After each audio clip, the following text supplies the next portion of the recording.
Bienvenue dans le podcast de Vino Musique. Bonjour à toutes et à tous et bienvenue sur le podcast de Vino Musique, votre rendez-vous œno-musical. Avec ce podcast, plongez-vous dans l'univers du vin que vous avez sélectionné et poursuivez musicalement votre immersion avec les playlists spécialement confectionnées pour celui-ci. Vous pouvez les retrouver sur notre site vinomusique.fr ou en scannant le QR-code sur la bouteille. Le but de ce podcast est de parler du vin avec la personne qui l'a fait. Aujourd'hui, je suis avec Jean-Baptiste Portier au domaine du Bois-l'Abbé pour parler de son Coteau du Léon. Bonjour Jean-Baptiste, vous allez bien ? Salut Laurie, oui, ça va, très bien. Pour rappel, pour les personnes qui nous écoutent et qui sont arrivées sur le podcast grâce au QR-code sur la bouteille, préparez-vous à déguster avec nous. Avant ça, on va un peu parler de vous, Jean-Baptiste, et du domaine. Donc, est-ce que vous pouvez vous présenter un peu et nous expliquer comment vous en êtes arrivé à travailler ici, au domaine du Bois-l'Abbé ? Je suis né, comme je le disais, sur le domaine pratiquement, on va dire. J'ai repris l'exploitation de ma grand-mère, hein, qui au décès de mon grand-père, elle l'avait reprise aussi. Un peu précipitamment, et donc elle arrivait à la retraite, et elle s'est dit qu'est-ce que je fais du domaine, ma grand-mère s'est dit je le reprends, et en attendant de voir ce qui se passe après. Donc ce qui se passe après, c'est qu'il y a eu 10, 13, 14 ans pratiquement qui se sont passés.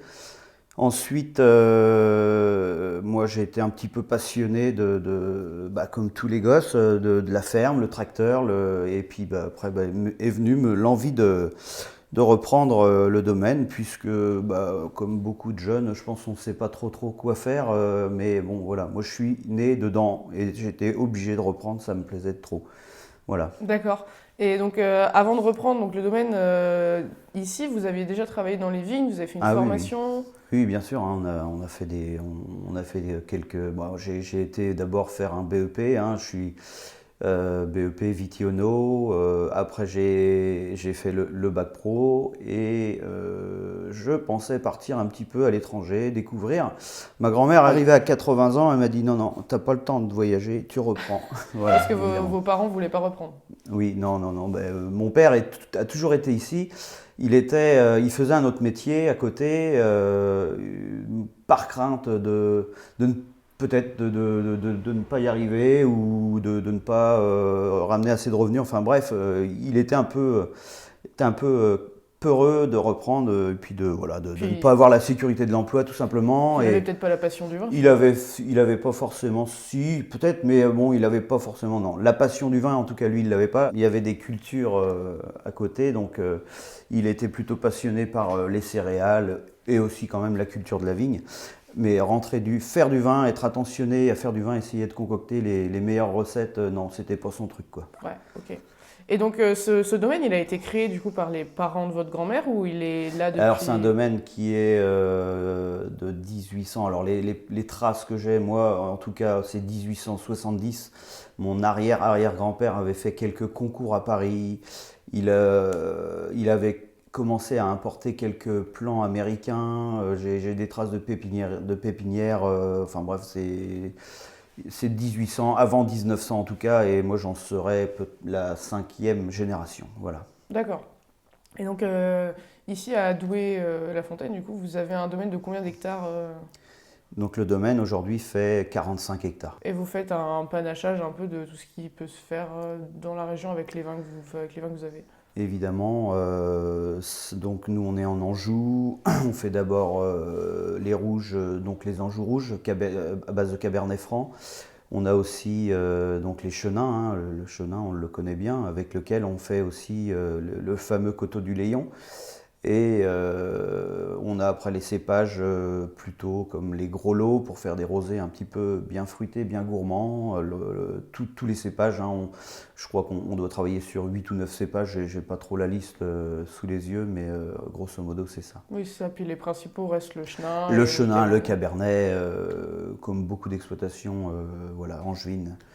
Oui, oui, ça paraît logique, puis autant essayer de faire un peu... On s'amuse sur certains petits cépages un peu plus atypiques, on va dire, des pinots noirs pour intégrer dans les bulles, les gamets pour faire quelques rouges bien fruités au printemps, là, hein, des rouges primeurs, on va dire.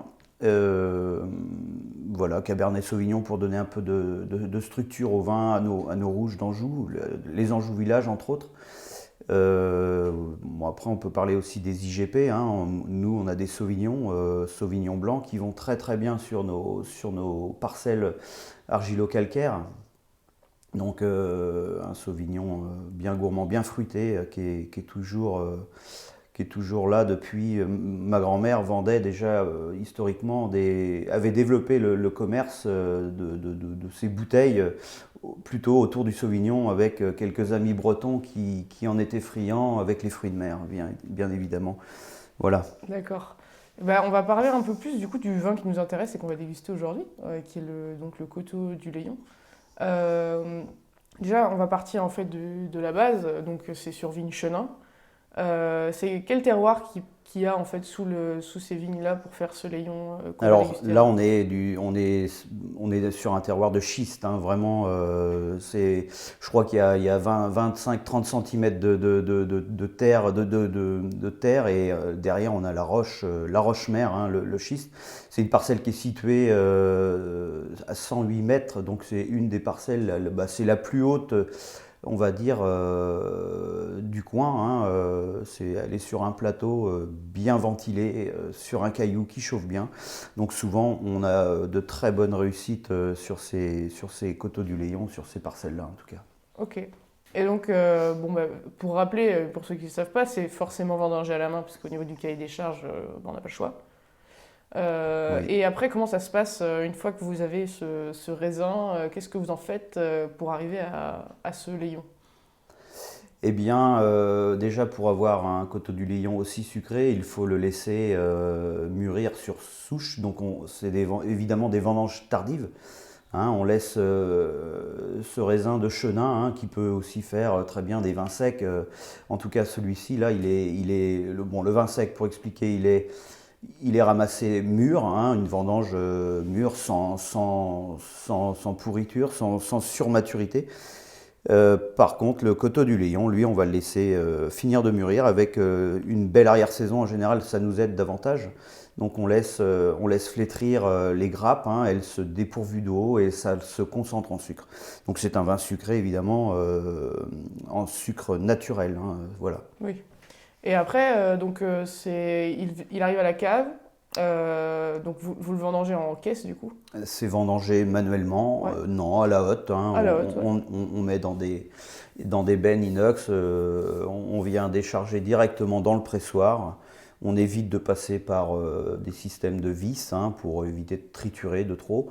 Et après, donc un pressurage très doux, hein, très lent, qui peut durer 2-3 heures. Donc après, il y a une mise en fermentation, hein. On lui fait un soutirage le lendemain, hein, puisqu'on obtient des jus un petit peu troubles, très troubles, et on lui fait un premier dépôt, hein. Toutes ces pulpes en excès qui tombent dans le fond de la cuve, on les retire, et le lendemain, on a donc un jus clair en général, et on le met en fermentation. Et ça fermente. Généralement, c'est fermenté en fût de chêne assez lentement. Voilà. Ok. Eh ben super, on va peut-être pouvoir aller le goûter. Donc, Ok, c'est parti. c'est parti.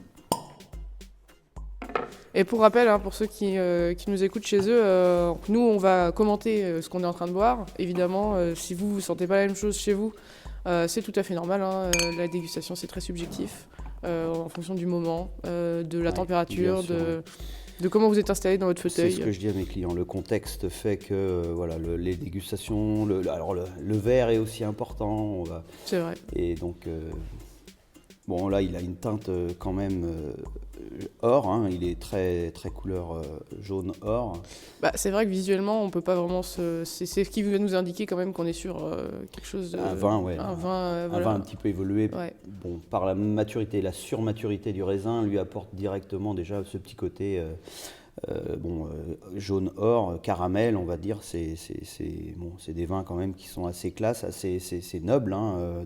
Ce sont pour moi de très grands vins. Alors bon, c'est ce genre de vin, on peut l'accompagner, hein, avec c'est un petit peu tendance en ce moment avec des fromages assez forts. Ouais. Hein, je sais que l'équilibre en bouche, moi je trouve ça sensationnel, toutes ces sensations en bouche, et ça gomme un petit peu les excès de sucre de ce genre de vin-là. Alors on n'est pas sur des vins, bon, on peut on peut dire qu'il est liquoreux, mais on a ce petit côté acidulé quand même, typique des vins de Loire, qui sont toujours, qui sont toujours très bons, qui rappellent vraiment nos bons chenins de Loire, hein. Ah, c'est vrai que puis quand on le sent, bah, moi je sens tout de suite ce que je retrouve en fait dans un Léon en général. Donc ce côté très, très fruits blancs mais mûrs. Ouais, c'est ça. Ouais, on est sur des notes de coin un peu. Ouais, un peu coin, ouais. On a le petit côté vanillé, hein, du fût, hein, qui... Moi j'ai limite un peu fruits exotiques. Oui, alors bah, ça reste aussi des vins... alors cette fraîcheur encore, des vins de Loire, hein, ce petit côté exotique. Alors c'est vrai qu'on retrouve effectivement le côté très frais. Et, qui vient nous chatouiller au fond de la bouche. Moi, c'est toujours comme ça que je le ressens. On en a il est très long en bouche. Oui. C'est l'élevage barrique aussi, hein, lui apporte l'élevage. Bon, on peut dire un élevage, hein, c'est une fermentation quand même, donc ça dure 4 mois, 3-4 mois, donc c'est suffisant pour lui apporter ce gras, hein, que la barrique peut apporter. C'est très, très gourmand. Il est moins lourd que ce qu'on pourrait penser d'un Léon à l'origine. Oui. Bah, pour la plupart des gens, quand on pense Léon, on pense quelque chose de très lourd. J'aime bien insister souvent en salon, sur la dégustation de nos Léons, puisque évidemment ça reste l'image du Léon, l'excès de sucre et tout. Bon voilà, je dis non, venez, alors essayez de goûter, quoi. C'est cette fraîcheur, cette vivacité qui fait que l'équilibre est vraiment sensationnel en bouche, hein. Ah oui, c'est ça. Donc alors voilà, après ces fromages, là on peut parler aussi, le vin d'apéro, hein, bien frais, de temps en temps. C'est vrai que là finalement, en général, moi le Léon je le bois pas en apéro parce qu'effectivement je trouve ça un peu lourd. Oui. Mais là, franchement, il passerait voilà. très très bien. L'acidité fait qu'il est très léger et qu'il a un goût de reviens-y, quoi. Voilà, exact. On a toutes ces larmes sur le verre là, hein, qui lui donne son taux de glycérol quand même assez élevé, on va dire. Bah, c'est élevé, mais c'est un peu logique pour un Léon. C'est des vins très très gras. Mais c'est ça qu'on aime au final dans ce genre de vin. Oui. C'est ça qu'on recherche aussi. Des vins ok, sucrés, Puissants. mais puissants et qui restent en bouche, où on a une explosion de fruits. Voilà, Ça plaît, en tout cas ça plaît toujours, ce genre de vin. Ah plaît. oui. Même si on n'en boit jamais à outrance, c'est toujours... Il en faut toujours une bouteille. Bon après voilà, pour les fêtes de Noël on va dire, hein, ça s'accompagne aussi, tout le monde connaît les Coteaux du Léon, les vins liquoreux en général avec le foie gras. Après voilà, c'est pas ce que moi je préfère. En tout cas, c'est toujours gourmand de le mettre avec le foie gras, évidemment. Oui, c'est toujours un plaisir. C'est toujours un plaisir, mais c'est un excès de plus, quoi. C'est peut-être la cerise sur le gâteau, le Coteau du Léon avec le foie gras. En tout cas, nos ancêtres, je me souviens de ma grand-mère, hein, qui le dégustait toujours, qui aimait le déguster avec le gâteau à 4 heures avec les copines le dimanche. Ah oui. Ah oui, alors sucre sur sucre, c'était... Le combo parfait. Il faut imaginer que voilà, elles étaient gourmandes quand même. Bah oui. Mais c'est vrai que moi, au final, j'apprécie beaucoup plus ce type de vin avec du fromage. Effectivement, oui, non, c'est ça. Le vin blanc avec le fromage, c'est vraiment une tuerie, quoi. Oui, les vins secs sur des fromages de chèvre. Mais alors, ce type de vin-là, ce vin sucré, il faut le mettre sur des fromages très, très puissants. Et là, on se régale, quoi. Ah bah oui, c'est sûr. sûr. Faut juste oser. Donc l'apéro, on peut imaginer l'apéro avec ce petit toast de Roquefort, ça peut être aussi sympa. Ah oui. Voilà. Et ben merci en tout cas de nous avoir fait découvrir votre domaine et de ce super vin. Je suis content de t'avoir reçu aussi, Laurie. Et donc merci à tous de nous avoir écoutés. Le podcast de Vino Musique, c'est fini. On vous invite à écouter aussi les playlists consacrées à ce vin Coteau du Léon sur notre site, vous pouvez les retrouver. Et on vous invite aussi à venir goûter les autres vins du domaine du Bois-l'Abbé, parce que là on n'a goûté qu'un seul. Eh oui. On vous invite aussi à nous suivre sur les réseaux sociaux, Vino Musique ainsi que le domaine. Et on vous souhaite à tous une très bonne fin de dégustation.